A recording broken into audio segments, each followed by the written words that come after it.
Lefleur to the Cardinals. What's it mean for MHJ, for Michael Wilson, for Brissett?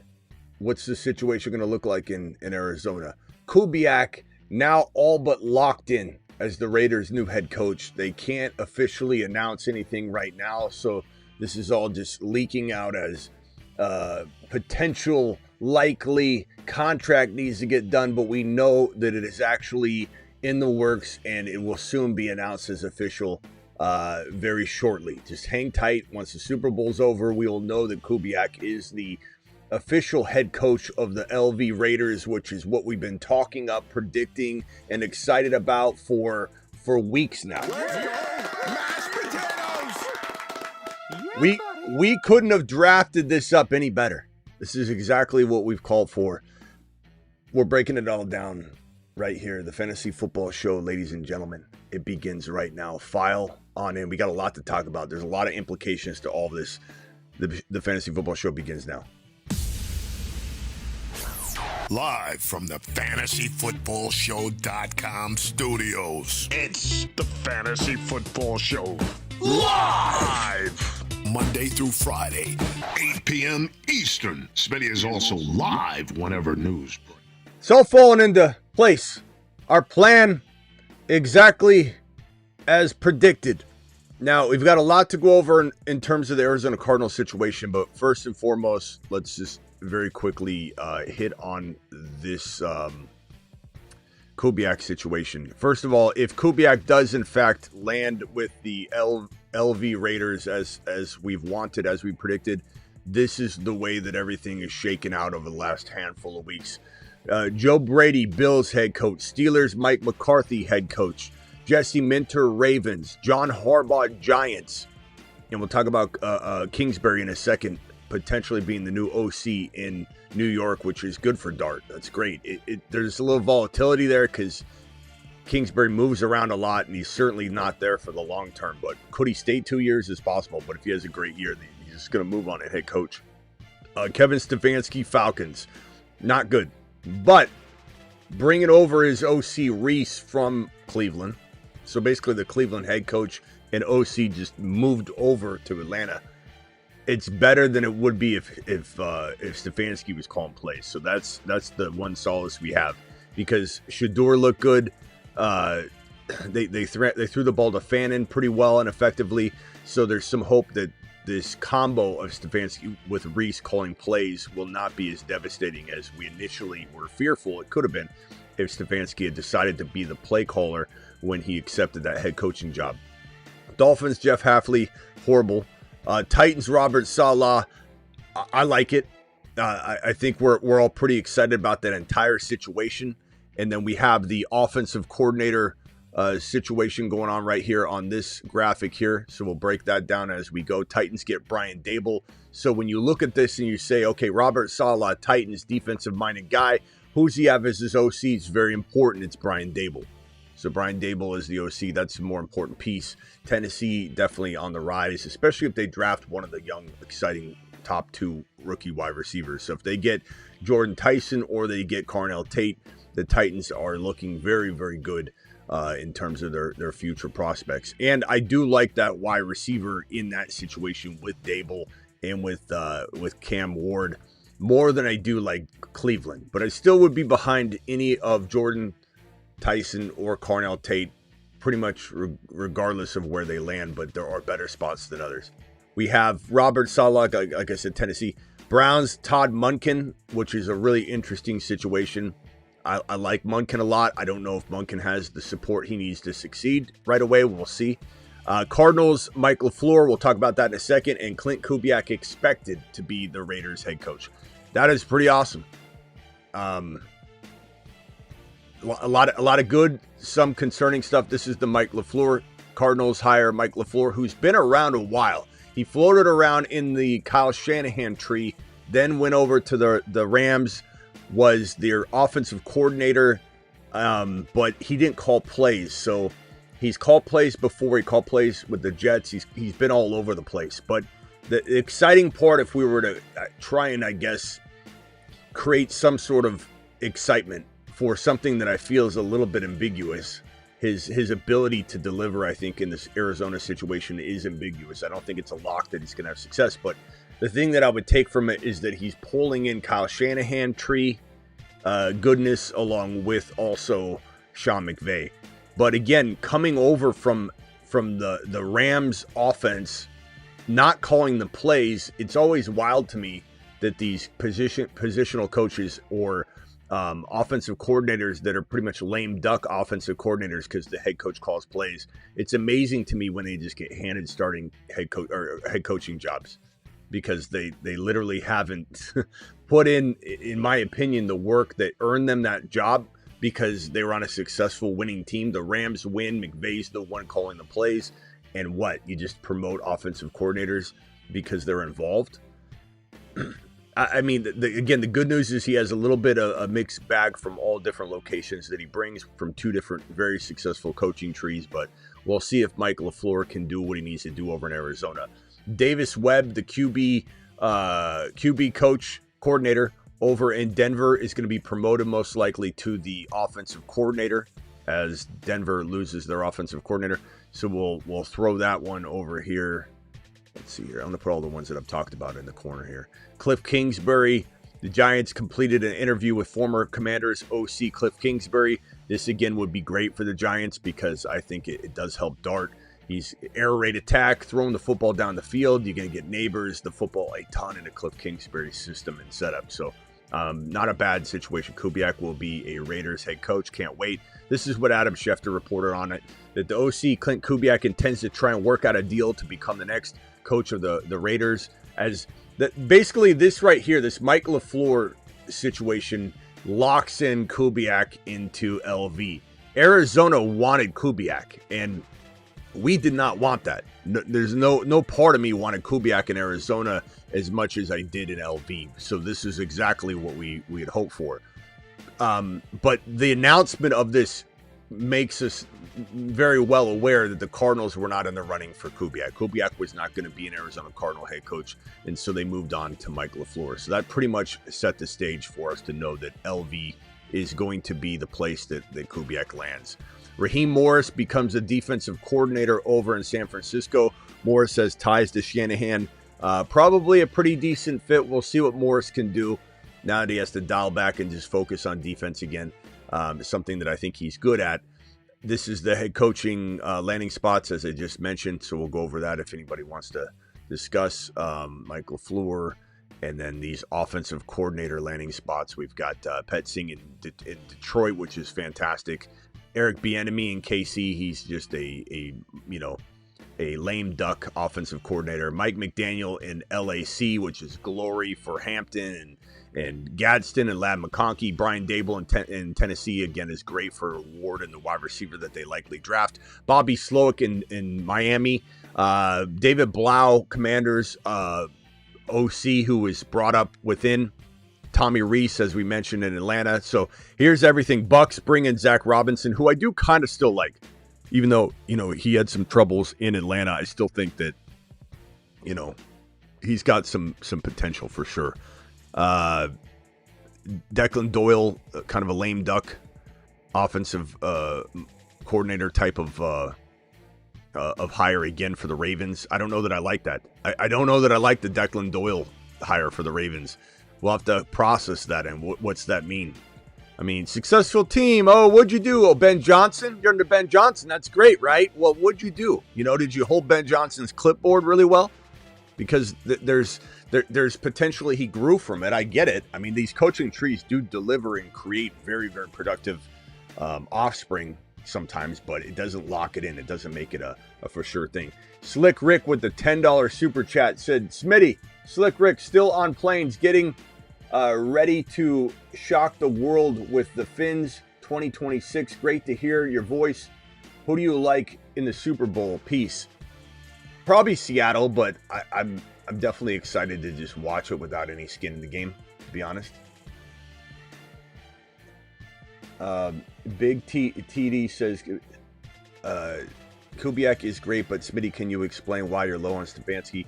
Bro, I've gone over this over and over and over it. Like, I talk about it every freaking 5 minutes. Kubiak is the guy, though. Doesn't need to hire guys like Stefanski. Yeah, Stefanski's... Bro, why don't we make this simpler? Why don't you tell me what's good about Stefanski, besides you digging into, like, 2021 or 2020? Like, give me something solid. Tell me something good from last year.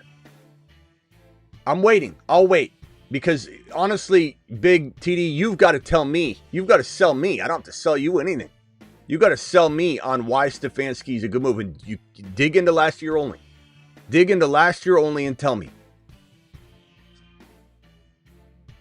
So, Jeanty to the moon. Stock on the rise. Brock Bowers to the moon. I mean, MHJ we'll see. Michael Wilson, Brissett we'll see. I'm not ready to anoint Mike Lefleur an amazing hire, but I do think that, you know, he comes from good trees, but I don't know what that's gonna, you know, do.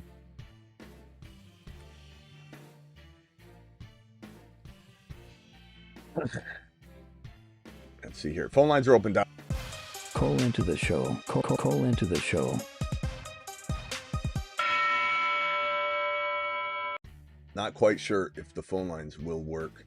We'll Jamie rig them if they don't. Don't worry. I'm still waiting. What? Are you looking up Stefanski stuff? What's taking you so long, Big TD? What? At this point, you're not spewing it out of your own noggin. You're looking it up. But the only problem is you're finding only things in the past that are not anything recent. I'll wait. I'm still waiting, Big TD. I don't see you typing anywhere. Jeanty to the moon, guys. Not to the moon, I'm sorry. Jeanty to Jupiter.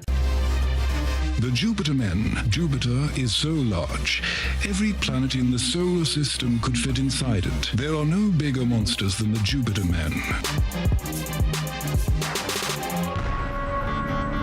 Hey, I'm Dom, and I drive fast cars, get hot chicks, and draft Ashton Jeanty double fist style with 2 cell phones at the same time. Why do I have 2 cell phones? One for looking up Ashton Jeanty stats all day, the other is for getting chicks. All right. Well, if I had to throw down some Jeanty stats, man, I'm telling you, Jeanty's going to be just an absolute monster. Let's throw Jeanty's mug on screen. Let's get rid of these bad boys. Love these rookie receivers. Judkins. Not drafting Judkins this year. Judkins' ADP is way too high. Like it's baking in nothing. Let's see here. Jeanty, where you at, my man? Man, Jeanty's gonna be such a beast this year. All right, so Jeanty, if I had to come up with some projections for Jeanty, I'm gonna say 1,300 rushing yards. 2026 projections. I'm gonna say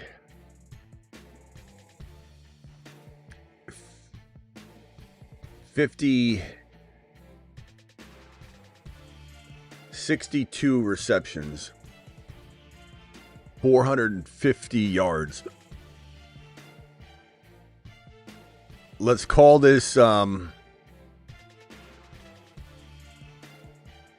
these are kind of conservative too. These are kind of conservative. I'd say 11 touchdowns on the ground.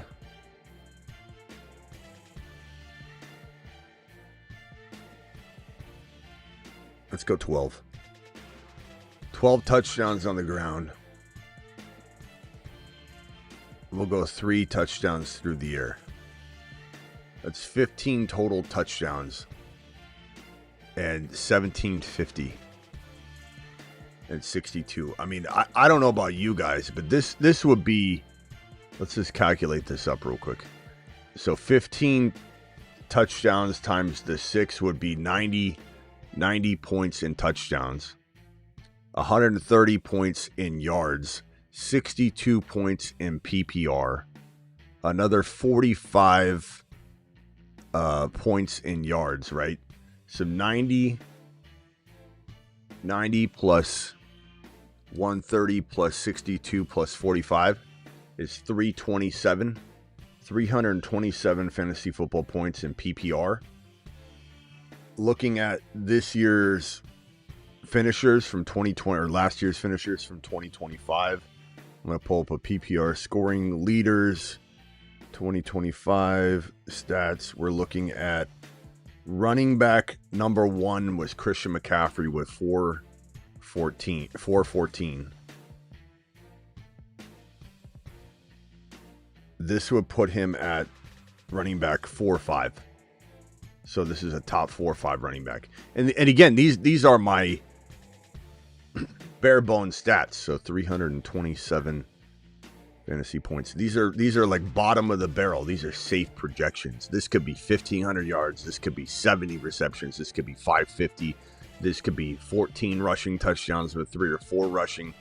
I mean, you give them just another. Let's give them another 2 touchdowns. That's 12 points. Give them another 10 receptions. That's 10 PPR points, and another. We said 550, so another 100. Or another 10. And then give them 1,400 rushings, another 10. That's 369. That is that is running back 1 or 2. Running back 2. So on last year, if you just give him 100 more yards, 10 more receptions, 100 more receiving yards, 2 more touchdowns, he's running back 2. That will be his ceiling. This is his floor. He's running back 2, 3, 4, or 5 in 2026. Ashton Jeanty. As for Brock Bowers, geez. Brock Bowers is going to ball. Brock Bowers, please report to the main stage. Brock Bowers, please report to the main stage.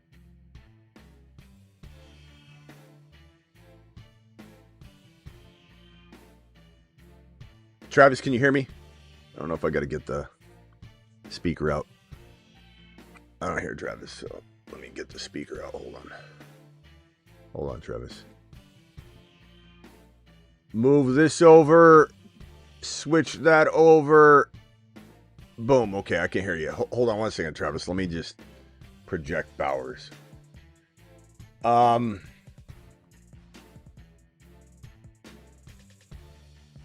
Bowers is probably, let's see, his rookie year, he had 112 receptions on 153 targets. Wow. I mean, 120? Let's give him 115. Let's not get crazy. 115 receptions. 115 receptions, and let's say he's catching 8 yards, or 8.5 yards per grab. 8.5 times 115. No, that's not.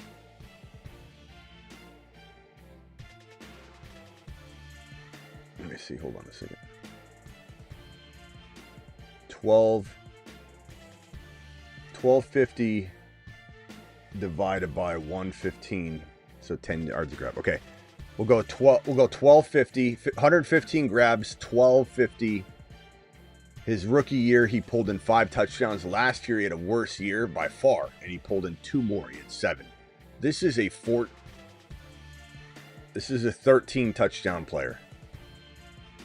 And I feel like this is probably, I'm not saying he's going to explode over 115, but I think he could soar over 1250. He could potentially have more than 13 touchdowns. This kind of feels floor as well in this new situation, new setup. Kubiak, this is Kubiak's JSN. Everyone wants to just transfer everything. Oh, Kubiak needs a JSN. He has Brock Bowers. Brock Bowers is a wide receiver. I don't know if anybody knows that. So this is going to be JSN for him. Jeanty, man, he's going to have a field day with Jeanty. Kubiak look what he's done in Seattle.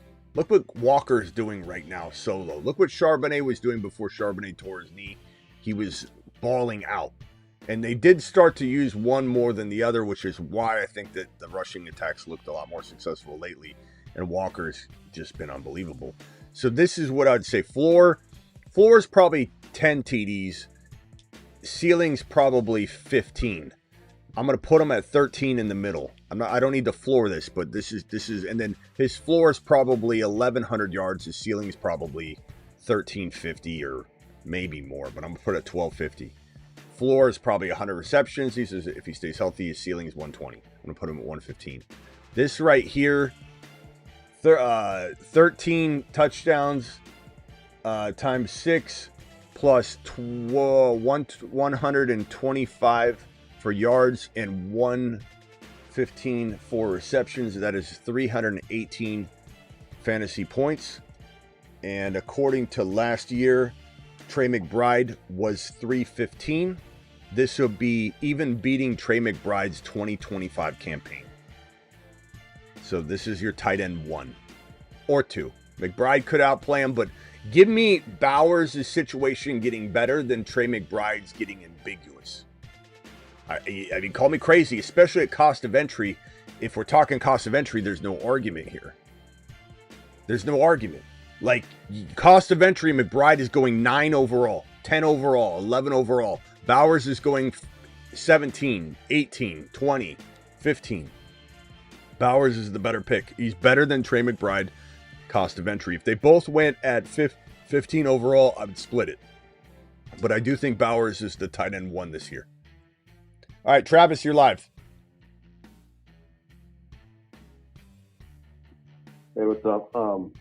Yeah, I'd agree because just like we've been talking about, having Mendoza come in there and putting him with Brady and Kubiak is such a rare situation. Like, quarterback who's already like fairly polished and, smart quarterback, you obviously have to get used to the NFL game and everything. And to put him with those two offensive lines, it's just something. Yeah. I mean, it's just Bowers. For Bowers to have 7 touchdowns instead of 5 last year in the situation he was in, injured all year, missed a ton of time. His touchdown ceiling is 15. Like, he could literally be a top 5 wide receiver. This is the kind of player that if you're playing in one of those contests where receivers and tight ends are the same, there's no tight end position, you're still drafting him as a top 5 to 10 wide receiver, I think.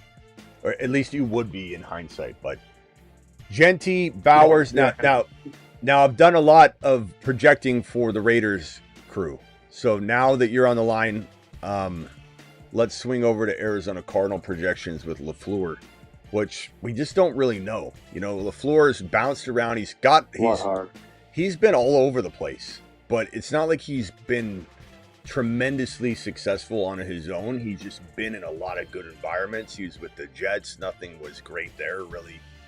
He called plays in New York, but he didn't call plays for Sean McVay in LAR, but gets promoted to head coach in Arizona because of his closeness to that situation. Like, I don't know. I'm not sure what to think. What are you thinking on Lefleur? Yeah. So I don't know what to quite make of Lefleur, but assuming they stay with Brissett, assuming MHJ and Wilson are healthy, unless one of the 2 wide receivers just really takes off compared to the other, which I think they're fairly similar. What your thoughts are? I think you're more likely to see Michael Wilson and MHJ potentially have similar stats to what they had this year, and Trey McBride maybe take a slight step back. Just because he was just force-fed the ball so much. So McBride, put McBride on here. McBride had, that's why Bowers is my number 1 tight end, because I don't think McBride repeats, but I think he's great. I think he's amazing.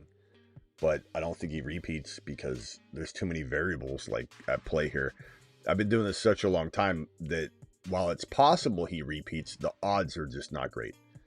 1239 and then 11 TDs. And he's always struggled to get touchdowns, but he always had Kyler. Because we still have the unknowns of what Lefleur is going to do at quarterback, he's got to go Brissett if he's smart. I think he will. I think they'll trade Kyler. I think that whoever was going to get hired was told, and I think so Lefleur was told, we want you to do this without Kyler. Like, you got to understand that's where we're wanting this team to go. And so you're accepting that, understanding that our plan is to trade Kyler Murray.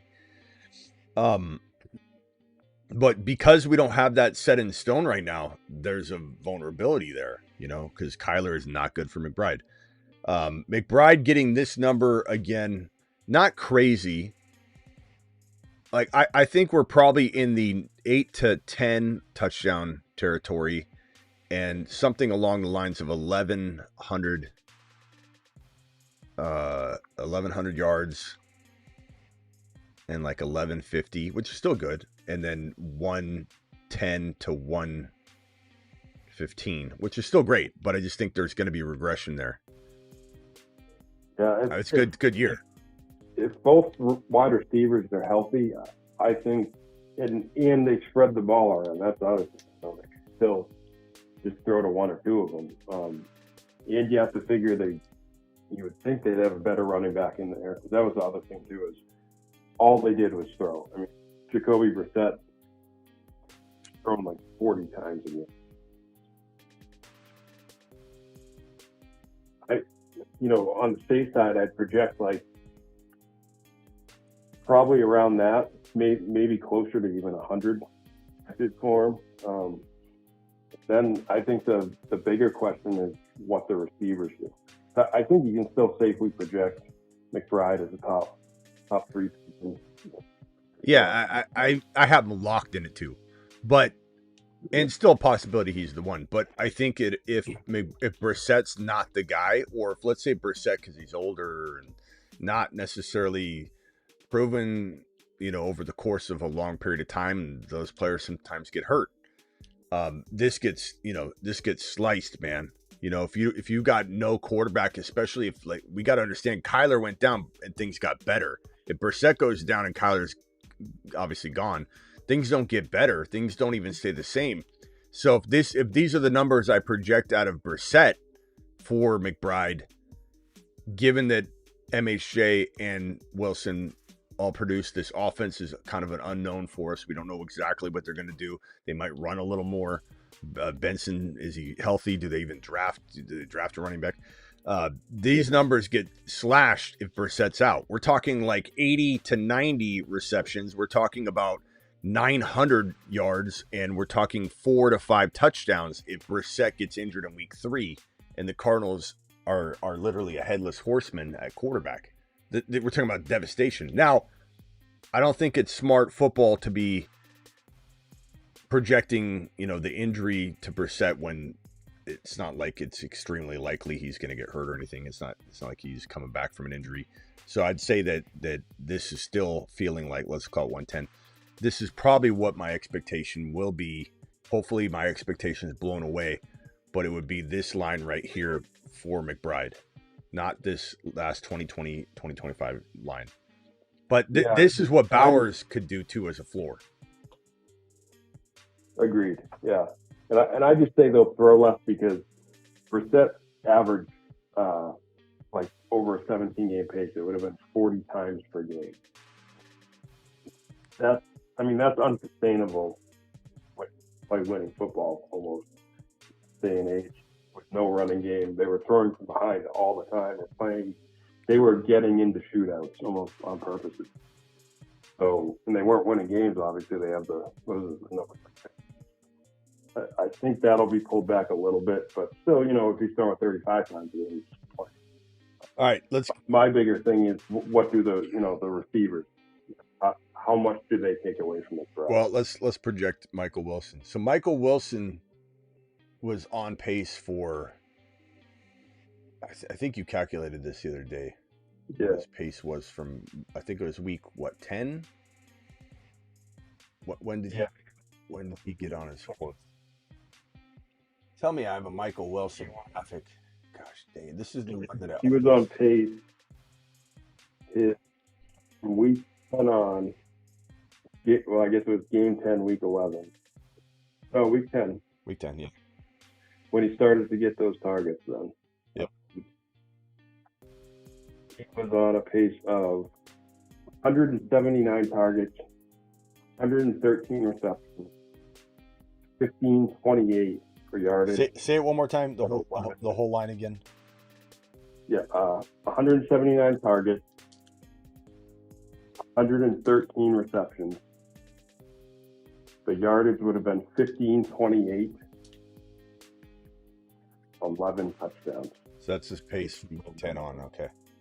I'm not saying he would have cranked that out, but if I had to guess with what we know now, let me pull Mike Wilson's graphic on here. For goodness sakes, man, I keep like just ignoring this. So I had to create it. Okay. So there it is. Let me put this one in wide receiver. There we go. Okay, I got him now for future shows, because I always be like, oh, I'll just write his name on the screen. All right, I'm gonna say this is his pace. So targets 179. I'm gonna say 100, 1,200, and maybe even 95 to 100. Maybe 1150 to 1200. And then I'm going to say 9 touchdowns. I think Michael Wilson could have this kind of year. That's if Brissett's starting. That's if they do. He had 7 touchdowns. That's it. I know. I mean, yeah, let's put 10. Let's put 10. Let's give him double digits. So this is a very, very doable line for this kid. If Brissett's starting and Lefleur doesn't do some absolute, like, let's run the ball 80% of the time. I like this. My question, though, like this. If he's doing that and McBride's doing that, you would have to be writing MH 500-yard receiver. Okay, so let's put 11. Let's put 95 and 1100, and then we said that McBride was going to have what?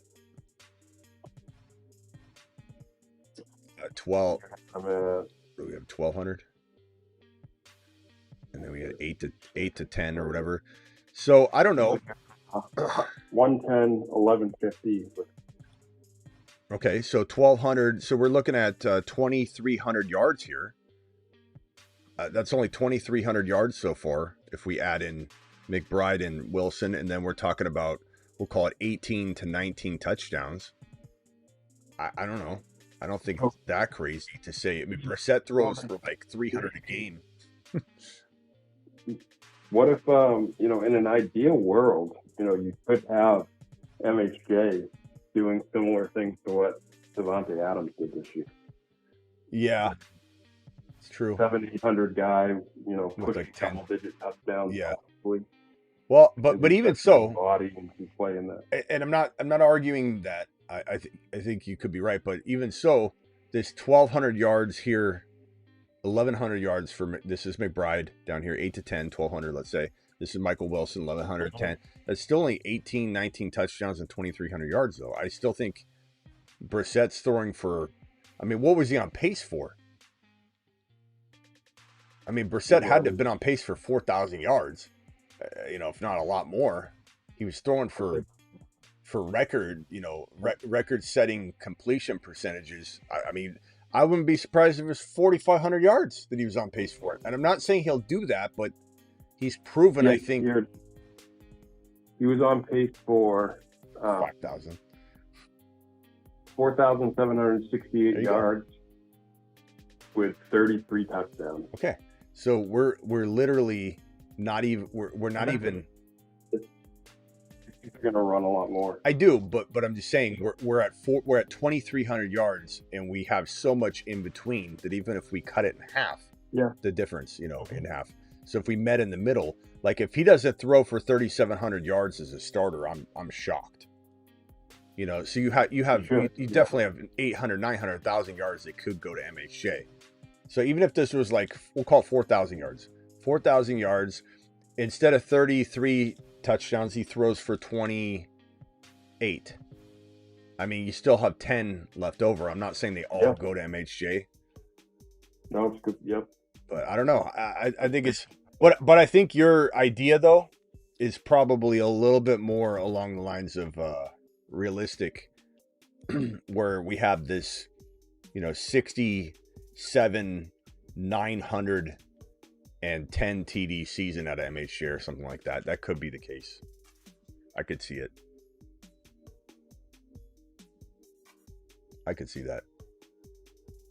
Yeah, and I admit I'm still a little bit higher than most people on MHJ. I also admit that they could just go fully to Michael Wilson as the number one. But in the 2.5 games he played with Brissett, he was putting up great numbers. I'm just not quite sure what to make of it. Obviously, it's a lot harder to pace out a 17 game of 2.5 games. Well, Brissett though is the one that's in charge of throwing to the players, so it's like when we say they could just go with Michael Wilson. I mean, where's the rapport, man? I mean, I know what you're saying. MHJ did have some decent rapport, and I think Brissett's going to spread it around, but I just think what we saw out of Michael Wilson all year, and especially the way that it ended that way too, I don't know, man. I think Brissett's found his guy. And it's very important to remember that before MHJ was drafted, that offseason, especially really early on, we're talking like February, March, before there was ever even a hint of MHJ going to the Cardinals, there was a lot of buzz in Dynasty about Michael Wilson Jr. being that secret, crafty. Is he going to eventually be a fantasy football wide receiver one? Is he going to be T. Higgins good? And so he didn't just come out of nowhere, People need to remember he was really, really hyped in Dynasty before MHJ arrived. And it's funny if you look at it, over the 4 games he played with Brissett, he was on a 76, MHJ was on 76 catch, 1,000-yard, 9 touchdown pace.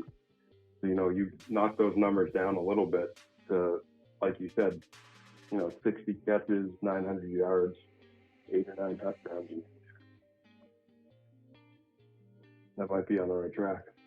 I don't know. I just hope Lefleur is the real deal. I'd be lying if I said I've had a good or bad feeling about him. I just kind of indifferent right now. I mean, it's like watching. I don't know. It's like watching. Trying to even think of the best example of this in life. Even, you're watching the Steven Spielberg's right hand person, and then they're gonna go make a movie. You're like, I think it'll be good. I mean, but he did have play calling duties in New York, and I'm not blown away by him. So, I mean, it's not like he hasn't ever, it's like David Blau in Washington's a much more ambiguous. I wonder what this is going to be like. Mike Lefleur, it's not really that ambiguous because we've seen him do it, or not do it rather. I don't know. I mean, he's learned a lot though. This is like hiring the intern that interned for both Spielberg and Scorsese, because LaFleur's been with Shanahan and coached under him and learned under him, and then he's gone over to McVay. So like you have literally the two most responsible coaches for infiltrating the coaching, environment with their coaching tree offspring that there is. Like, so if anybody was going to be good, if he had the talent, if he had the ability, it would be LaFleur, but I don't know. I feel like the Declan Doyle situation, Bears, everybody just gravitating toward these teams that did good. I think the NFL's got it all wrong. I think these teams, they're just in a race to like, I'm afraid I'm going to miss out. Somebody else is going to grab Doyle. So let's go grab him, even though Ben Johnson's making all of the decisions and play calls, and you're going to go grab the Bears offensive coordinator because the Bears won. Like, good luck with that. I'm not excited about that Doyle hiring in Baltimore, to be honest. Yeah, well, and I think you're right, because The other big talk is, because Lefleur got the coaching job, and the guys are coming from other places and all that. The other big talk is the McVay head coaching tree now. And if you look at it, there's good ones. There's Kevin O'Connell, Liam Cohen, but there's also Shane Waldron and Raheem Morris, so it's like, it's a mixed bag of guys that become coaches off of that mixing tree. Yeah. Same with everywhere. Agreed. You said just to grab these guys. Agreed. So it's not nearly the success that they make it out to be. I've been They became a head coach doesn't mean it was successful. Yeah, I've been a big Lamar guy, and I'm not saying I'm dialing that back. A big Lamar guy going into 2026, but I'm gonna have to do some digging on this Doyle, because Declan Doyle, I don't. Let's even ask Kruger what he knows about Declan Doyle, because we know who he is, we know where he's been. He's been in Chicago, but what does he do? What's Doyle been up to? Hey Kruger, what do you know about Declan Doyle aside from him being the OC, not even doing much because Ben Johnson called all the plays in Chicago last year? But give us Declan Doyle's background. He just became offensive coordinator of the Baltimore Ravens. Hit me with it. Declan Doyle, he's a young riser. He actually came up through the ranks in New Orleans. He was an assistant under Sean Payton, tight ends coach specifically. He's known for being detail-oriented, especially with route concepts. Even though Ben Johnson overshadowed him in Chicago, the Ravens clearly see potential. Now in Baltimore, he'll get a shot to prove he's more than just a sidekick. Mm-hmm. Kruger, remember, Kruger's positive about everything, pretty much. I don't know. We could pretend we know a lot about what he's actually done, but we don't. We know he's been. For Ben Johnson, it was under Sean Payton, another one that is calling the play. Yeah. Just you're basically you're taking a shot that the closeness that Declan Doyle, the closeness that Mike Lefleur, the closeness that these guys have to these elite decision makers, all they do it all coaches, offensive coordinator coaching is going to rub off and they're just going to be good. Like I think Declan Doyle sounds like a disaster to me. That his name sounds like a disaster. Declan Doyle. I don't think, I just can't. Maybe maybe I'll be eating my words later and be like, Declan Doyle, one of the hot risers in the NFL. Declan. I don't know. I'm just not getting a great vibe on it. Like, what did he do? How many clipboards did he hold? Okay, great. Can he implement? I don't know. So I don't know. I might look at Lamar a little differently. I don't know. Maybe not. Maybe it doesn't matter for Lamar. He's kind of like Josh Allen. Like, no matter what happened to Josh Allen's head coaching situation, I was still going to be like, he's been doing it. He's been number one. But got to keep in mind that, like, Munkin, as we talk about a lot of responsibility for Lamar, like, completely getting unleashed. And so it required that for Lamar to be at his best. So maybe Doyle holds him back. I don't know. I'll have to look into it. I don't think it's definitely not gonna make me love Lamar as much as I did. But I don't know if it'll make me run from his ADP, because his ADP is great. His ADP is like freaking 6th round or something like that. 5-6 round territory. It's unbelievable ADP. And he runs, and so we'll have to see. But Doyle, I'm not impressed by Doyle. I'm not impressed by these hirings where we know nothing and everybody's just betting on the fact that they graced up against greatness and they're going to just be good somehow. I don't know. I think a lot of these teams don't know what in the hell they're doing. Let's go over Purple John. You're live. Phone call. I wanted to ask you, what would you be willing to pay Michael Wilson, Jacoby Brissett, and MSJ and Dynasty right now? Let's go one at a time. Give me an example, because it'd probably be easier for you to ask me a couple names rather than me just blindly. Like late first, or do you think you can get him? I don't think you're going to get him for an early second, so you'd have to overpay. I'd be fine giving up like a 1.11, 1.12, like basically what I felt was a 2.1, essentially. In this draft class, next year, maybe not, but I definitely would feel okay giving up the 1.11, 1.12 this year for sure. Maybe even 1.10. I'd certainly give up 2 or 3 second rounders all compiled together. I certainly would consider a 2028 first rounder if I felt like it was going to be a very end of the first round. But there's a gamble to that. I mean, he literally could vanish as quickly as he emerged, but like I said, there's a little track record of excitement that we have to go off of. It wasn't like he came out of nowhere. He was very hyped in Dynasty before MHJ arrived. So it's not like we're just like blinded by the quick shot of glory. With Super Stream, like I think he's like 33. Would you be willing to get like a late first for him? Would you have to say higher? I mean, it depends on your situation. Yeah, you're not going to give higher. It depends on your situation, man. You know, like if you're just a quarterback away from winning, and you've got the 1.11, like a defined late first rounder, not a maybe it's a late. It could be a mid to late. It could be early. I don't know. Like, I'm not going to give up some sort of potential elite pick. But if it's locked into the 1.11 or 1.12 or even 1.10 and you have no quarterback and you can win cash money, I would try and do some sort of like get more, like a first rounder, and you get a second rounder at least. You can try to use multiple seconds to get back into the bottom of one or something like that. But, I mean, it just depends. If you're super flex, sure.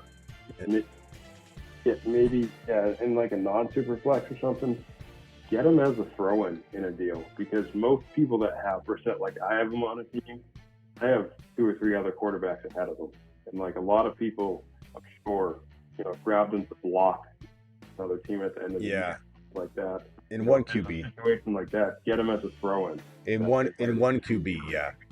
I imagine John plays in 2 QB, and he assumes that we are talking 2 QB all the time. Am I right, John? Yeah. Because I'm psyched to agree, John. I can predict everything. And then with MHJ and are you still paying top dollar for him, or paying a little less? Real quickly, going back. So your whole question's about Superflex. Then I would say I'm definitely giving up a first rounder for Brissett in a Superflex. I don't know that I'm giving up like a locked in top 6 or 7, but 10, 1.09. A 2027, I'd probably hold off. 2028, it's far away enough that if I could win cash money, I'd do it. All right, go ahead. Your second question was MHJ what? The second question was if Trinidad Travelers, his name out of Ole Miss, to be there, if he ends up losing his pick, you pay a top 6 keeping 14 for him. I don't know the answer to that right now.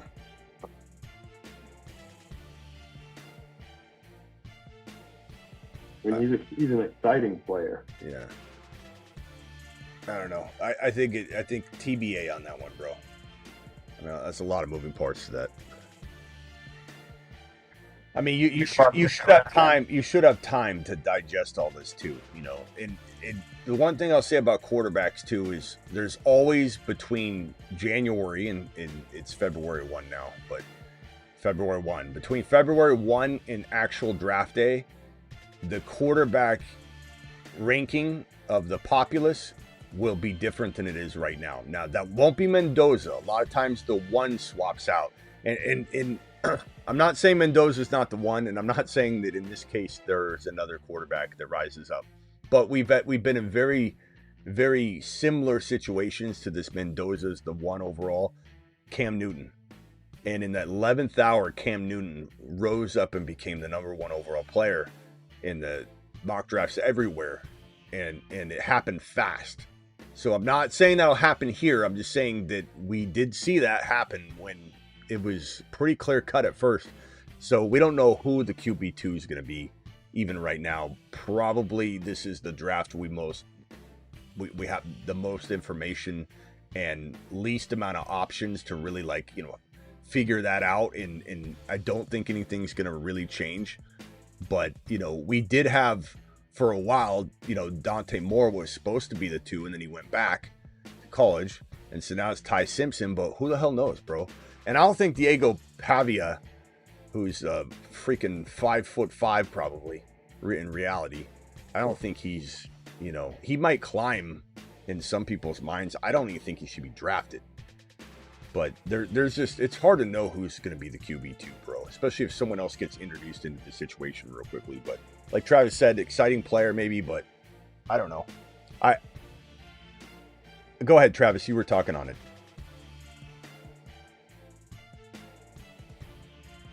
Travis? John? My phone line gone?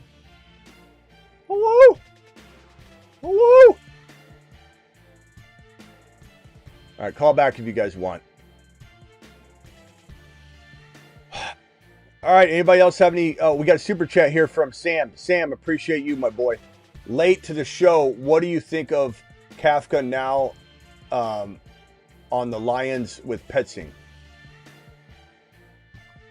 I mean, I've said it before. Go ahead and call back in, Travis. I don't know what's going on with my phone line. There we go. Travis, did you want to speak real quickly on what I was just saying? Sorry. So just on, I missed what you said. John and I got like kicked into. We're just saying, I wasn't sure if he was actually 6'2". There was some debate about, you know, is he closer to 6 feet tall? Is he 6'2"? What? And I mean, he can run and he's really athletic. He can chuck the deep ball. So, you know, there's excitement to him. But, you know, also, can he play in a good structure? Where does he land? You know, I have to see a little bit more on him before I would like solidify him as a QB2 in the draft. I mean, it's the easiest QB class to climb to the very top of. For sure. You know, under Mendoza. Part of me wonders, we love Mendoza, we do, but a part of me wonders where he would go if you threw him into like last year's draft class. I do genuinely wonder. I think he'd be better than Warwick, don't you? I think so. But the last 2 years, this year and last year, it's very underwhelming. Yeah. Overall. One or two people were asking for the number. So if you have time. Yeah, sure. I'll put it up in a second. So what was the question? Oh, it was Kafka. I don't know. I'm not sure what I feel on Kafka, but I do think that Petzing, I've talked on Petzing a lot. I think Petzing's going to be fine in Detroit. I think he's going to be. I think he might be good for Goff. Look at Brissett. You know, look at the entire offense. What he did with Brissett, and you know, Goff needs that guy who can let him throw it. You know, chuck it around a little bit. Someone in his ear. Big TD, I'm not trying to go at your comments every time. It's just, you know, some of the things you're saying though. It's like the Raiders, Kubiak could be good for the Raiders long term, but their offensive line is still so bad. Their offensive line is not going to be the same, bro. It's like missing their top two linemen. I don't know what you're. Do you think they're going to go in with the same offensive line? Do you think it's going to be the same? You think having Mendoza spreading the ball around? You think Bauer's finally getting unlocked and staying healthy? The offensive line being healthy with what they have, that they won't make moves. Like, what do you mean? Talk about the offensive line. The offensive line isn't even solidified. So their offensive line isn't still bad. Their offensive line is TBA, and it will be better. It'll be much better. I wouldn't be surprised if the Raiders had a middle of the pack or higher offensive line. I bet you the offensive line production for the Raiders in 2026 will be in the top 14. Top 14 production measurement. So no. Thank you, Sam. Appreciate you, my boy, for dropping the super chat. But Petzing will be great, bro. Look at Brissett. Look at Michael Wilson. Look at the Cardinals rushing attack for the last couple of years. It's all pretty damn good. It's all lucrative. Phone line. Call into the show. Call into the show. Thank you, Sam. Appreciate you. Husseini, you're live. Hello. What's up, guys? What's up? Okay, this is, I already know this is a stupid question, but let's say because my luck the last couple of years in redraft, I get like the 9th or 10th pick every single time for some reason, is what I've noticed. But if I do get like, let's say the 10th pick, and then I also get, and then it's a snake draft for me, so I would end up getting the 11th pick too. Let's say I have the 10th and the 11th pick. Is it stupid to draft Jeanty and Bowers back to back right there? No. Okay. Nope. I didn't think so, but I heard you say earlier that Bowers is, I think, ADP, you said right now is like what, like, you said like top 17 or something like that? Yeah, it's smarter. It's smarter, though. It's not dumb. My answer was no. It's not dumb. But it's smarter to trade down if you can. You know, like if you can figure out a way to trade down or trade up. You know, so keep those 2 picks, trade your 3rd rounder up or your 4th rounder up. Draft pick trading can be one of the most lucrative businesses to be in, and especially in Dynasty, but in any draft scenario. So can you trade picks? I don't think so, because nobody's ever done that, but I'll have to ask my commissioner. But I don't think you can. No. Okay. But snake draft and everybody at random. It's tough. It's tough because you got to. I mean, my thinking would be, I still think Bowers is number 1 at his position, so that's not a wasted pick. But you're certainly buying. I don't even say you're buying at the ceiling, but you're buying a lot closer to the ceiling. And Jeanty, I mean, Jeanty could easily be in that territory come March. You know, I think the official Kubiak head coach announcement will probably rise Jeanty up into around the 1-2 turn again, is what I would guess. And if not, he deserves it. So, and he could easily be a top 5 overall player, top 6 overall. So I think you're still leaving some room for ceiling. But would I prefer, if you play in 3 different leagues, to use the Bowers Jeanty strategy in a draft where you're drafting a little bit later in the second, or a little bit later in the second round, like mid-second round at least. But I don't know. Bowers could climb to 12-13 territory too.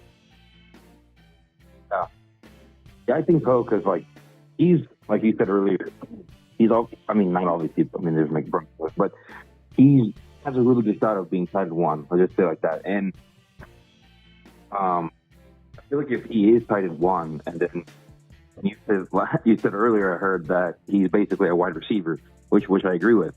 So if that's the case, I feel like with Kubiak there, assuming that happens, like I don't know how he, I don't know how he wouldn't be like a top 12, top 13 pick in general, just because like prime Kelsey a few years ago in fantasy was going so early just because of how crazy his. Well, look at McBride. All you got to say is McBride. McBride just had a Kelsey type season, and McBride's going at 9, 10, 11.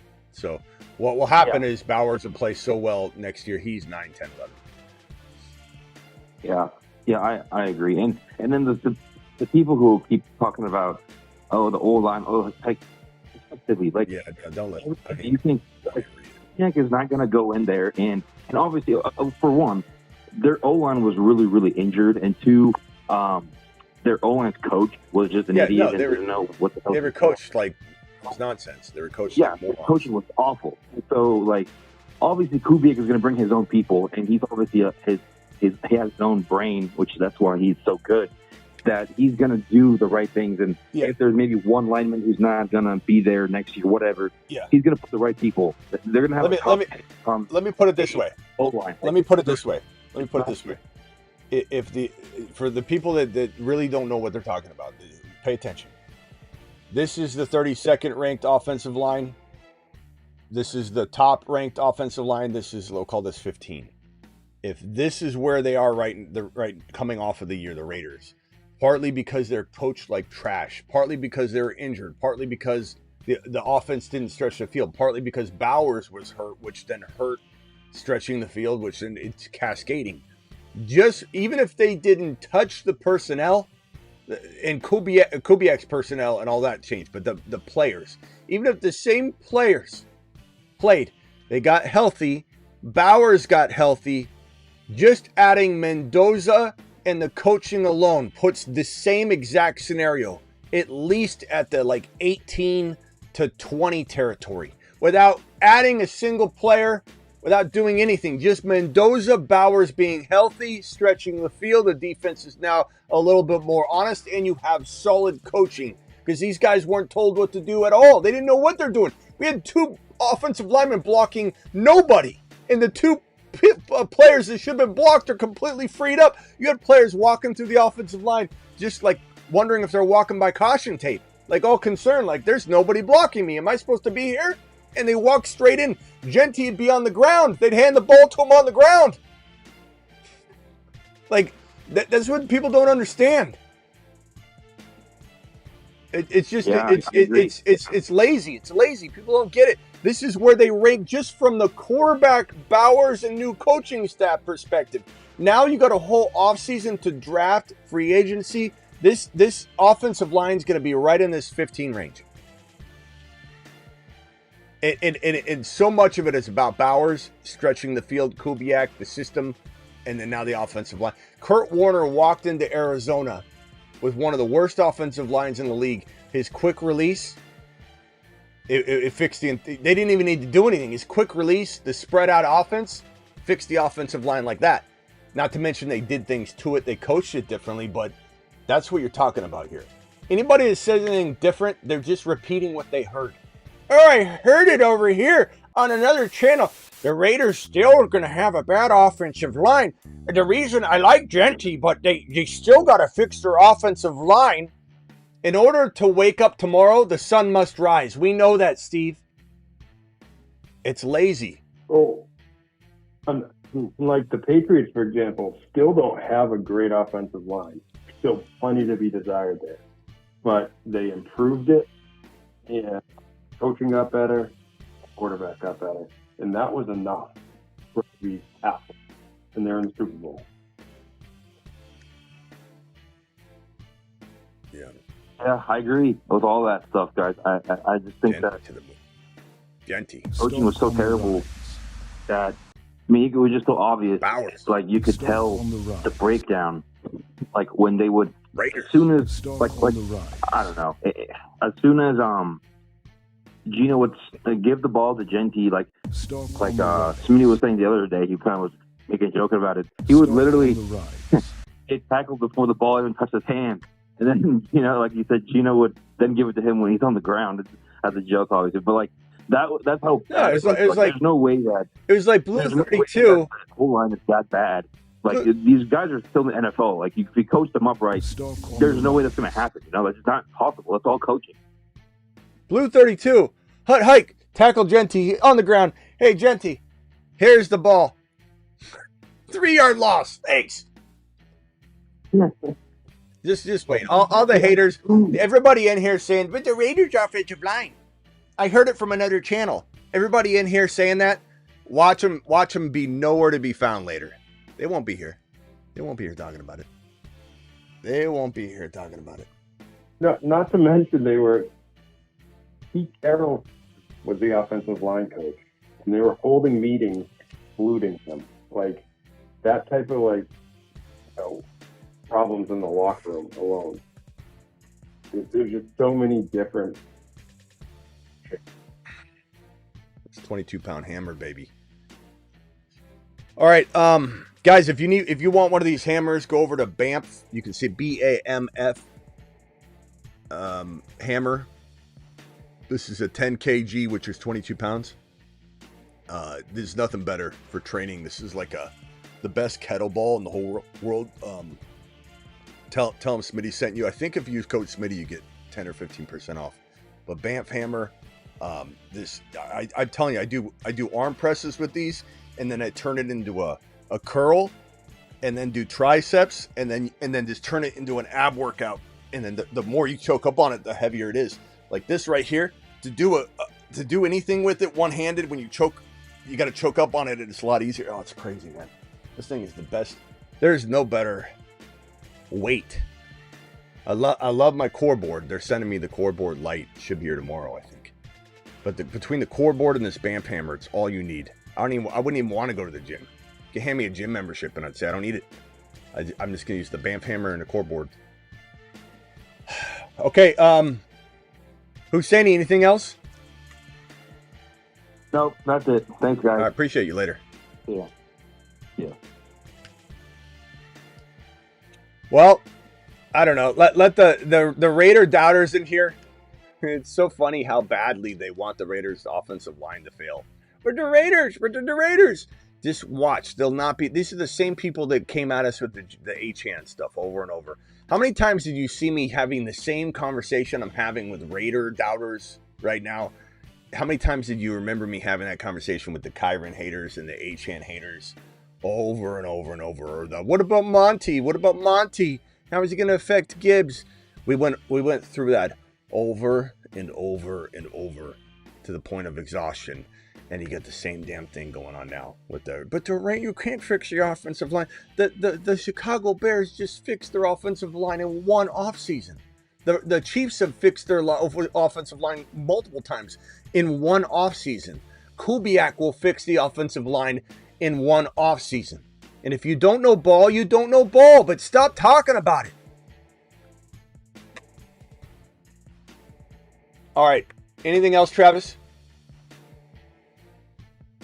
No, I was just going to say, obviously we're really not even in the offseason yet, but, you know, I think the Chiefs have to prove a lot. Like, they've been, the enemy hire was really disappointing. Feels like retread the Rasheed Rice situation. They have a lot of work to do. Yeah. Still, at the end of the day, you have Mahomes. That's something equal, I think. I agree with you. I agree. I know.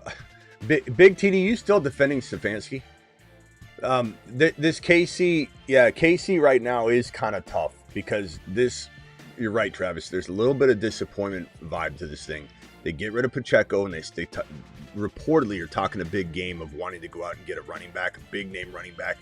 If they deliver upon that, then I'm a believer that they're trying to change and evolve this team.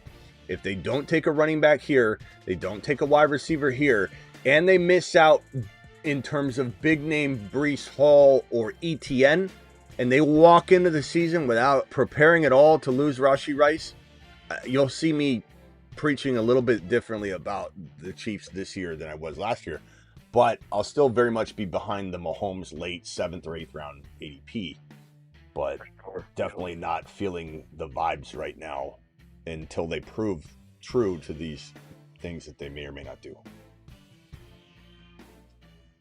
Yeah, I want to, I just want to see them willing to turn that page. And, it's not even like a true rebuild, but get those pieces on the fly as opposed to, like I keep saying, there's so many parallels of when things started to fall apart, with Belichick.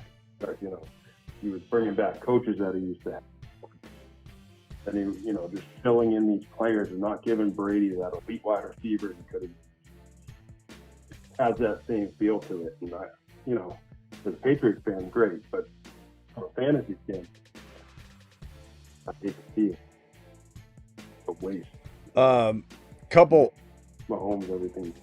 Couple Drake May shoulder injuries being covered up. Husseini then replies, May's shoulder injury is New England propaganda tactics. What do you think on Drake May's shoulder? He injured it for sure.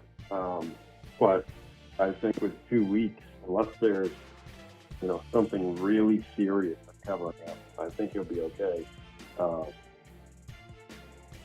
2 weeks is a long time for like a slight strain. That they could have him just not do much for 10 days. Be okay. I won't say it's something I'm like 0% worried about, but 20% worry about it right now until I hear more. Yeah, he's fine. Say he's back to throwing fine right now. Why would you let anyone know? Yeah. Just let it be out there. What's your thought on it? I don't think it's a big deal. I mean, is it possible they're just trying to win a Super Bowl and cover up something? I don't know. but like, hey, we got to get by it. You can't let them know how bad this is. We're gonna run the ball a lot. If Hendy gets 15 carries in the first quarter, we'll know it's bad. Or Ramondre. Damn it. Sky's falling. Yeah. I don't know. This week, I think. Also, I feel like something will leak out. It's so hard to keep everything now. You know. Yeah, the job's starting to be hilarious. Like, I don't think it's close to that, but good. But we'll see. I saw someone in the chat say, I hope Kubiak doesn't leave my Seahawks. He's gone, bro. He's gone, my boy. He's gone. You know, the only thing that they're saying, and I don't even agree with this tone, is that, you know, is if they don't get a contract worked out. But believe me, that's not gonna be a problem. It has to be something crazy. Yeah, he's gone, bro. Dream comfort. Yeah, it's such an elite landing spot for a coach. I mean, you get Mendoza at his beginning. You get Tom Brady there, helping build this thing. You got the best tight end in football, and Brock Bowers, if not tied for the best. You got top 1, 2, or 3 running back in the National Football League potential wise. You've got the entire draft and all of free agency to build this thing up. The Raiders are going to be amazing in two years. I'm not saying it has to be in year one. This could be, as I've said it over and over and over, the entire offseason. I haven't stuttered or equivocated. It's that it could be that shot over the bow. Hey, everyone, we're coming in 2026-7. Get ready. And it's exactly what I predicted out of the Lions, exactly what I predicted out of the Bengals. The years that they did what they did, the Lions, we said this upcoming season is going to be the year that reminds everyone that the next year they will be bringing the Thunder, and is exactly what happened. Lions had a really good year. Obviously, they weren't what they needed to be yet, but we knew it was coming. It's the same thing here.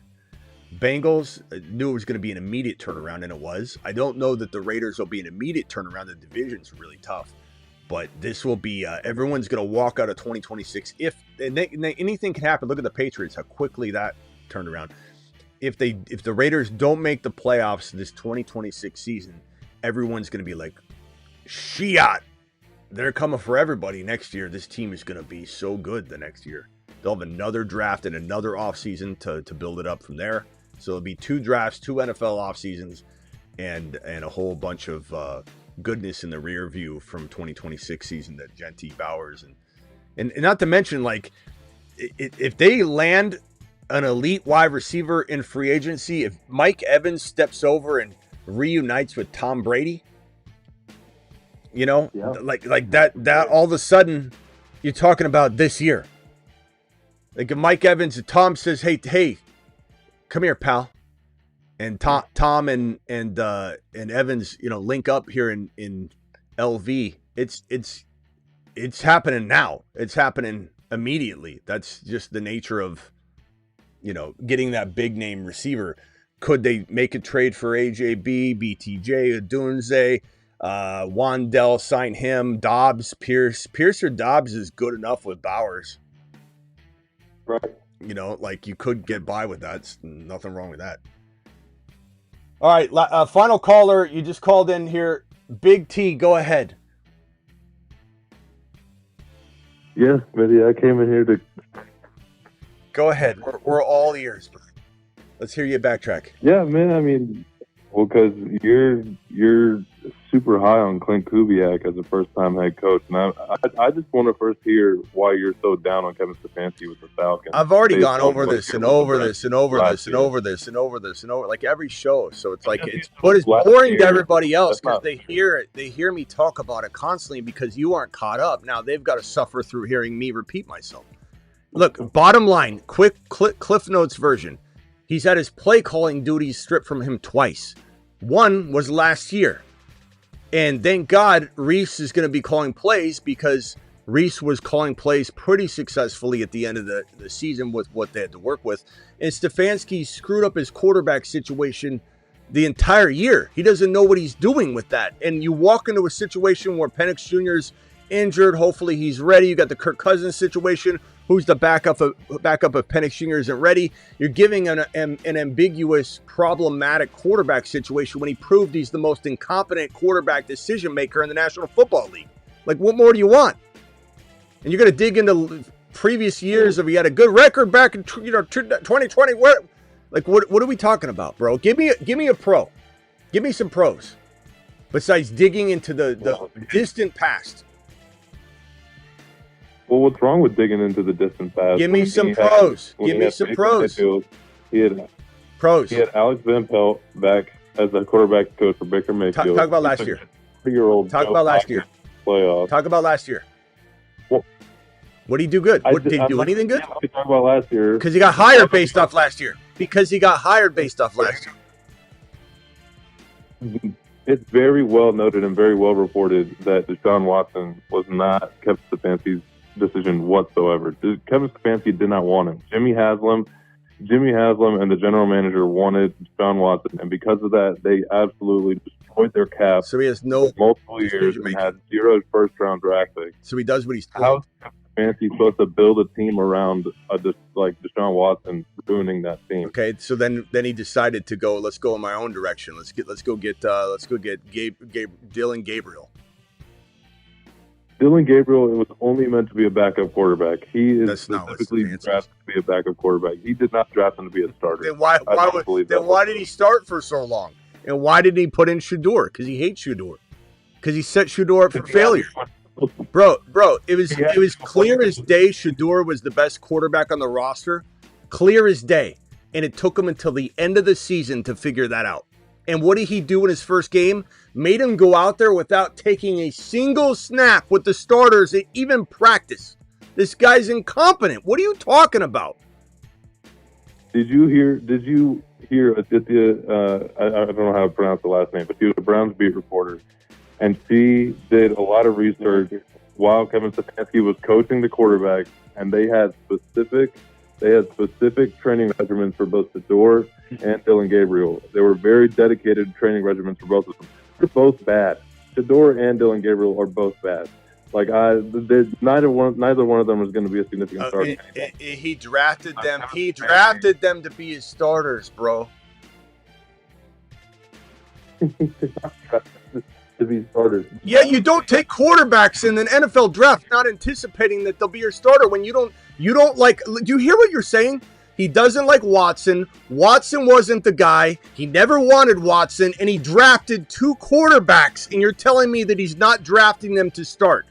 What are you talking about? You're running in circles, bro. You're running in circles. I'm not running anywhere. Andrew Berry is the one that drafted. Okay, so you're telling me now he's been wherever he goes, he doesn't make his own decisions. So he's definitely not a strong coach. Did you see the video in the draft room of Kevin Stefanski after the Shedeur pick? No one in that draft room was happy. I know. So he doesn't have control. So wherever he goes, he doesn't have control. He's not strong enough to make his own decisions.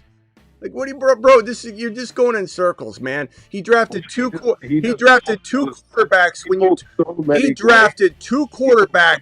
when you told me that Watson wasn't his guy, and you're telling me he didn't. So why'd he take him? If he doesn't have control over those picks, then what's he proven? If he doesn't have control over anything he does, if everybody makes decisions for him, he's even more of an ambiguous pick. Like, you're telling me that everyone's making these calls for him. What does he do? What good is he then? He can't even draft who he wants? And he's the head coach? Can you explain to me why on your Instagram you had posted that going from Zach Robinson or Raheem Morris, I should say, to Kevin Stefanski is a bad move. Can you please explain to me how? Bro, I just did.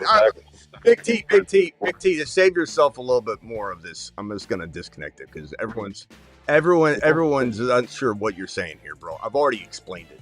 He's had his play calling duty stripped from him twice. Once last year. He said, Stefanski? I did you watch the Instagram post? The Instagram post shows Exactly. it showed. Look, Yeah. it show. I know, but they're both. The point is, they're both awful. They're both awful. Right. And yes, I do believe that Zach Robinson is better than this situation. I think Raheem Morris got in the way. I think Stefanski's going to get in the way. I do think Reese gives a little light of hope because of what he was able to do with Shador and Fannin and how that situation went when they announced that Reese was the play caller after the Stefanski hire. We all took a big deep breath that maybe Bijan and London could be okay, but things are not like it. This is not the greatest of situations, and I've explained to you in 10,000 times over why Stefanski is not a good pick. Let's just hope Reese is the real deal. Let me give you a scenario, and you can come back later and say if the team's moving the ball and chucking the ball on the field, like, how do you feel about Stefanski? It's not going to change because I hate Sirianni, but the Eagles can still do well, even though Sirianni's in place as a head coach in Philly. As long as they have the right OC, the Philadelphia Eagles can produce. So we're just hoping Reese is the real deal when you finally give him weapons, because Stefanski is not. It doesn't matter what they do. It'll be on Reese, not Stefanski. Stefanski's trash. Well, It's very hard. Go ahead. Not his Sorry. fault. No, I was just saying, you haven't really told us why Stefanski's good. You've just told us why nothing is his fault. Well, I believe Stefanski's good because he's a great run game coordinator. He was a fantastic run game coordinator for Nick Chubb, and I think he's going to do the exact same thing for Bijan. Bijan literally, I spoke with Kevin Stefanski. Like, I spoke with him He's personally. not calling plays. Stefanski. I've talked to Kevin. This is where it's coming from. This is where the bias is. Finish him. Call terminated. Yeah, I've talked to him. So now I'm tied to him. So I'm going to defend him. Like, look, stop bringing up Nick Chubb in the past.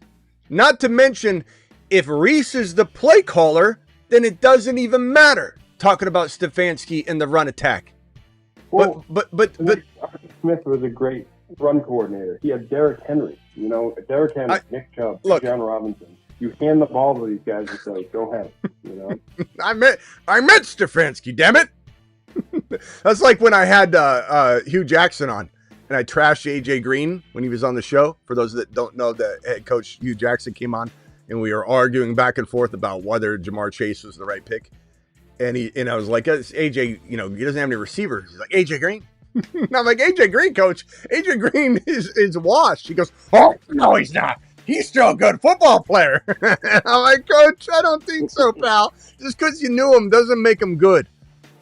AJ Green was great back in the day, but that was hilarious.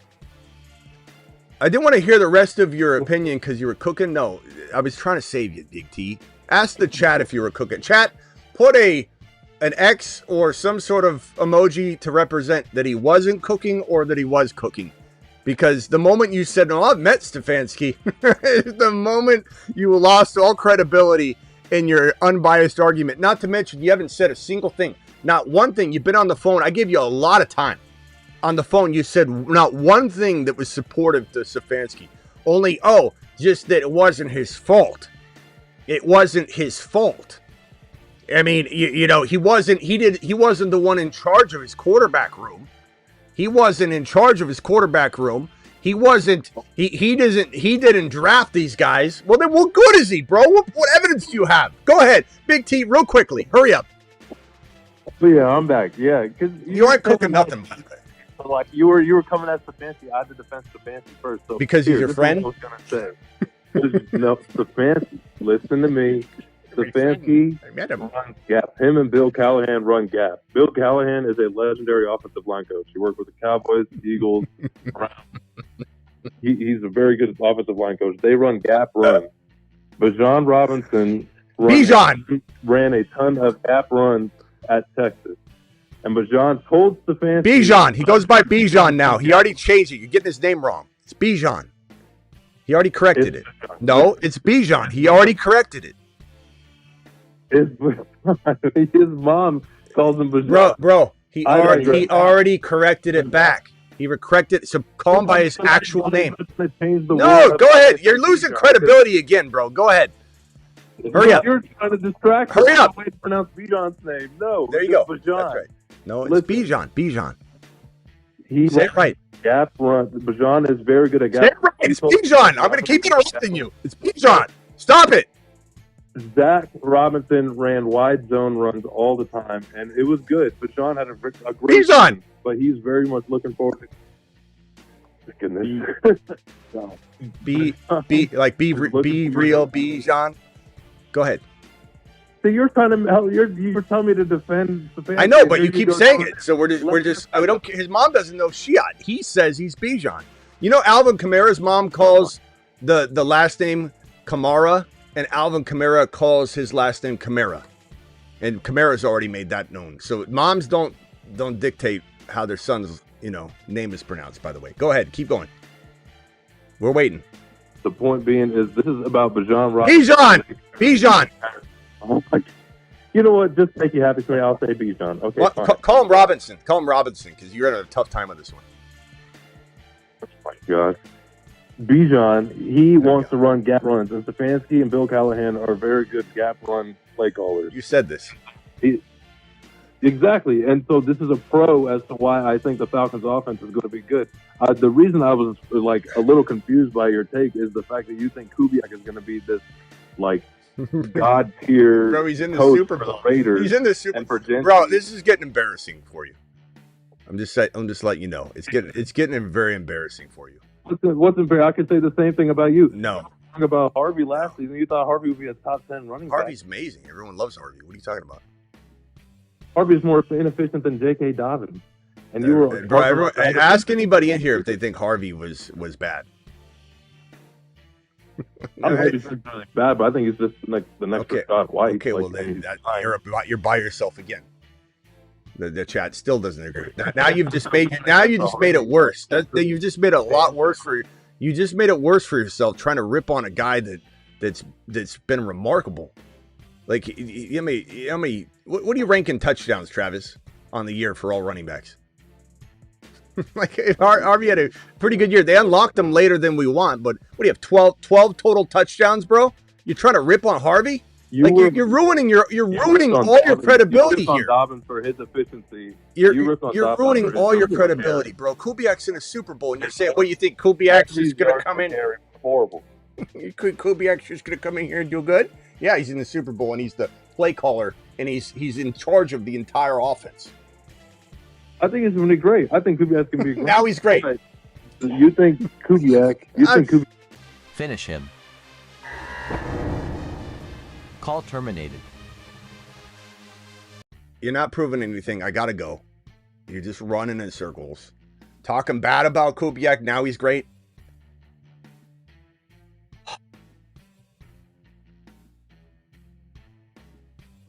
So, just for some context, and we can drop it. Harvey, once they started using him in the pass game and everything, the last 5 weeks of the year, was on pace for 887 rushing yards and touchdowns, 455 receiving yards, and another 3 touchdowns. How many receptions? That's a really important part. 55 over the last 5 weeks. Yeah.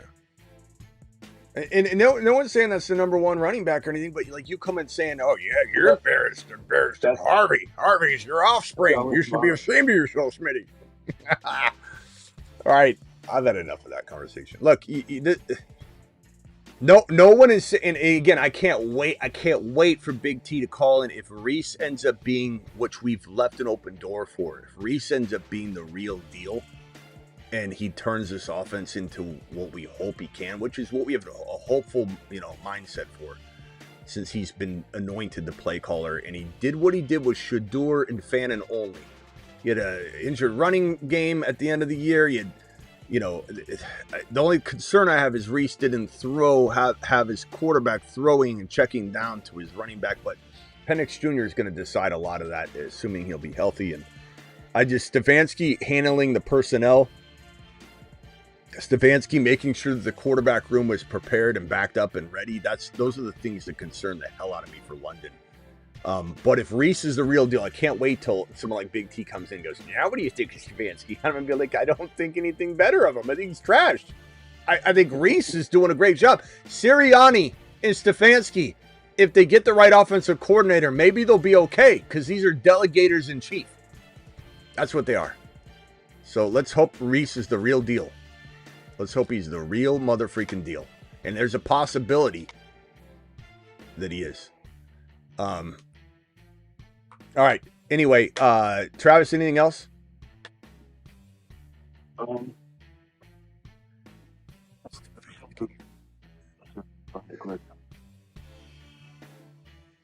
Another good question. Thank you for the 2 super chats, Slick Rick and Sam. Appreciate you. We'll take one more phone call.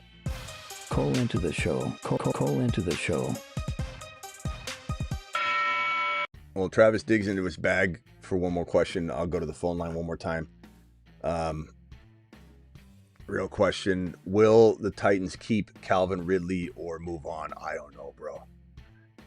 He could retire. He could get suspended. Or they could move on. Hard to say. All I know is I auto-drafted Ridley in a draft the other night, and I was pissed. So that should tell you I don't really care. But I don't know. Ridley's been a big disappointment. I admit I got a little bit lured back into being indifferent on him versus against him walking into the previous season. But I don't know. As soon as he failed in Jacksonville, I kind of was more out than in ever at that point again. Really, really, really loved. Am I going live again later, Husseini? Maybe on the Dynasty channel, potentially. Not on the main channel, though. Did you have another one, Travis? I'll save one of them for... One was kind of a dodge.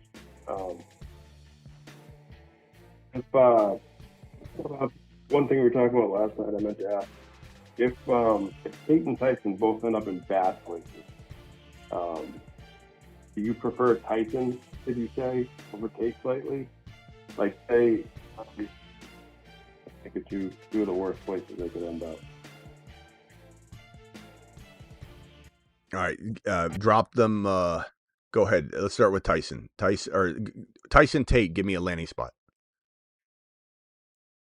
So if they end up in, well, let's say the Giants. The Giants take them. You know, it's good in terms of the offense, but they're clearly second fiddle. How do you rank them at that point? Or the Jets, even the Jets. Say the Jets trade back, so they're in a really terrible spot. Oh, that'd be awful. We don't even know who the QB is. That'd be worse than the Giants, because at least you have Dart. Do that, then we're literally the worst case possible. The Jets. We don't know. So Tate or Tyson in New York if they trade down, let's say, or I guess it'd be better to. They won't fall over here, but at least people are gonna make it's gonna make more sense. So let's say one of them fell to the 16 pick, or they moved up, or whatever, because the Jets have 16. I mean, the at most they could be is T. Higgins, unless they trade Garrett Wilson. I mean, that's like if everything goes glorious and they're just such a immense talent, they become T. Higgins good. That's the absolute ceiling. You just can't, with Garrett Wilson there and no quarterback, what are you going to do? And maybe they fix the quarterback situation, but I mean, with what options? Malik Willis probably goes to Miami. Baltimore. I mean, it's not likely, but Flowers. I think that's okay.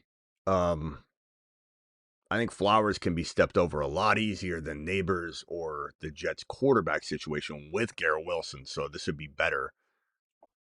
Miami would not be good. It could be good later, but it's certainly not good now. KC would probably be. KC's good and bad. I mean, the bad is that Worthy's there, Rice is there, and I don't think we ultimately want this unless we have good authority that Rice is not going to play at all in 2026 and that his future's in jeopardy, which it could be and it might not be. Unless we have that kind of information, we're not wanting this. We only want Tater, Tyson, and KC if they're fearing that Rice is going to be absent. New Orleans would be kind of similar, and there's a lot of mock drafts that have Tate or Tyson going to New Orleans, so that they can get Shuck a lot of weapons. And I don't like that a ton early, but I think that Olave won't necessarily be there forever, so it could still be a good situation longer term, but it wouldn't be great necessarily for year one. I think the most you're getting is a inconsistent, a little more inconsistent and lesser production than Ted McMillan's rookie year for one of these guys. I think Washington is ideal. I think Cleveland is, you're kind of making me feel like Cleveland's better than I thought, looking at some of these other situations. Well, Cleveland, at least he's the one. Yeah, at least he's the one. And Shador could, if they do use Shador, he could, I think Shador would feed him. But it'd probably be better off having Tyson go to Cleveland than Tate, because Tyson's more of a F it, he's down there, I'll throw it to him. Like Tate, you're throwing precision footballs. Tate is perfect for JD5, who's one of the most accurate quarterbacks in the league. Don't compliment. Yeah, Tyson definitely would compliment Fan, and Tate wouldn't. Tate to Washington would be ideal. Tate in Tennessee or Tyson in Tennessee, either one. Tyson in New York doesn't work. It doesn't fit. Tate would fit in New York, but I don't want it. And then, Tate or Tyson, if let's say the Raiders were somehow able to get back into the top 15 and one of them fell, that would be unbelievable. Unbelievable.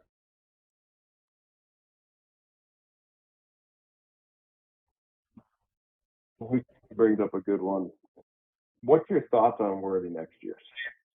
Say they, bring in a tight end, whether it's they draft one or Dallas likely, whatever it may be. And Rice is back. He's the number 2 wide receiver. What's your thoughts on Worthy? Like, do you have more hope for him because he makes a good point. He got pretty quick and fell apart. And do you still have high hope for him, or is it kind of a? I don't know. Kind of feel like I feel like Worthy's a good grab in some best ball as like a 4th or 5th wide receiver. I've gotten him as a 5th wide receiver a lot, and it feels pretty worth the price of entry. But expectation is low for sure, and he's still young, and I think that there's some upside for him to get. There's some upside for him to get better and more consistently used and all that. But I think, I think we had a big shot of his ability to prove he's, the real deal, and he didn't prove it. So I don't know. Complimentary player. I think maybe he could eventually get better and better, but I don't think he'll ever be an elite, like even low end wide receiver 1 or high end wide receiver 2. Such a solid weapon. But I mean, how many times do we have to see this where a player's 40 time excites everybody and they don't really have the track record, and then everybody just gives them a pass? I think at some point you got to say that this is near undefeated when somebody doesn't have the resume to just step in and become an elite player. What?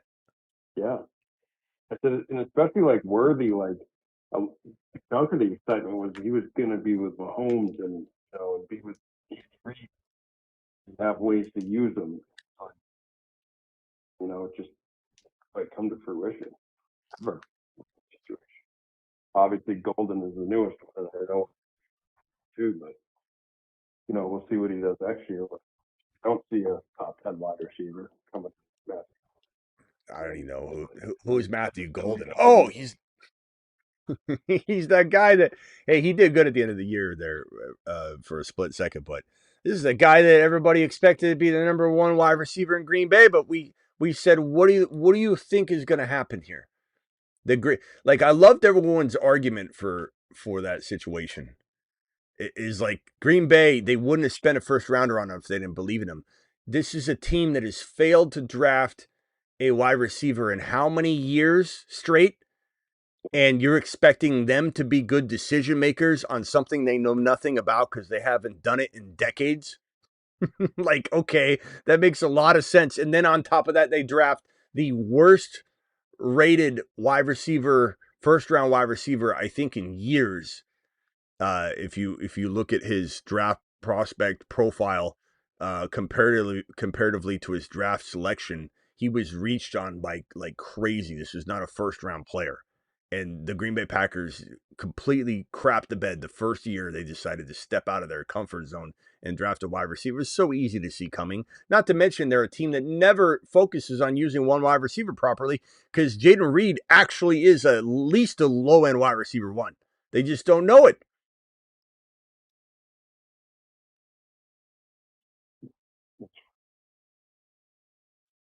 Five gifted memberships. Who did that? Blitzen dropping 5 gifted membership. Blitzen, appreciate it. Mashed potatoes! Blitzen to the moon. All right. Hosseini says, I like Worthy late in drafts as a stash. I do too. I wouldn't say wide receiver 2. I'd say, I mean, could he have a wide receiver 2 upside? I guess he could in best ball at some weeks, but I think he's a solid player in best ball, but not in redraft. And I say that because similar to like Algier, like nobody should be drafting Algier in redraft expecting to use him, but in best ball, because he just gets in there, and same thing with Corum. They're going to get in there and you don't have to decide when. You're just going to get 3-4 games throughout the year where they have like 90 yards and a touchdown. And so the same thing with Worthy. Like you're never going to start him the right week in a non-best ball format. But in best ball, if he's just sitting there as your 4th or 5th wide receiver, he probably is really valuable because he will have 100 yards and a touchdown some game. And it'll be very valuable. And he's always going to be kind of involved. So I think also it's one important thing to note with Worthy, and I reserve the right to change my mind on it, is he was injured all year. You know? Yeah, well that was one of the things King said that was a good point. It's like pretty quick off the bat. Yeah, I mean, so like maybe he's going to be better than I think, but I don't think he's going to be a wide receiver 1. You know, not to mention Rice is in the way for that. And if Rice isn't in the picture, then they're going to draft Tyson or Jordan. Lemon, Tyson, or Tate. And if they don't... Almost automatic. Yeah. Rice gets suspended. I kind of feel like we're going to know a little bit, too, because I feel like while the NFL might delay that until after the draft and put the Chiefs in a bad spot, I feel like the Chiefs will find this. They'll have a good indication as to what's going to happen with the Rice before the NFL draft. We still got like 4 months, so 3 and some, yeah. So basically, February, March, and then all of April, 3 months. 3 months for the league to really dig in and say, hey, come on, let us know what we're going to need to do here. Because Rice is probably a 50-50 chance of seeing a lot of missed time.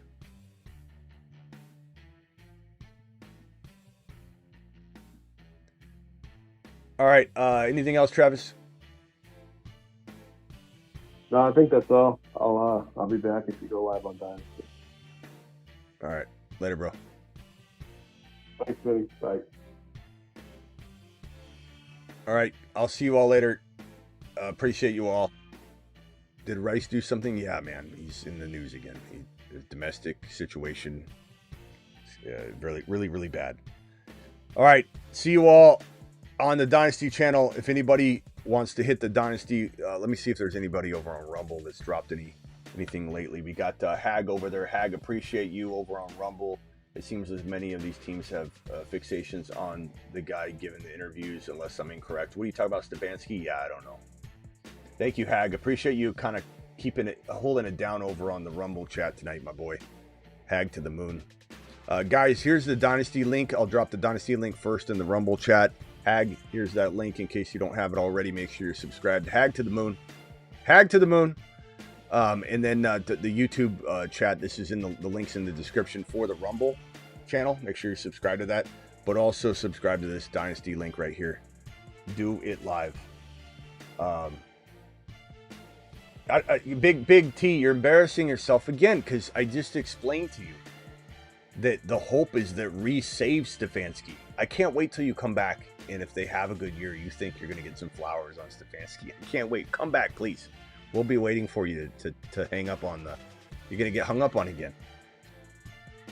You don't think because you're not listening. You aren't listening to anything I'm saying. See you all later. Appreciate you. Husseini to the moon. Blitzen, thank you for those gifted memberships. Slick Rick, Sam, appreciate you. See you tonight on the Dynasty channel. Deuce.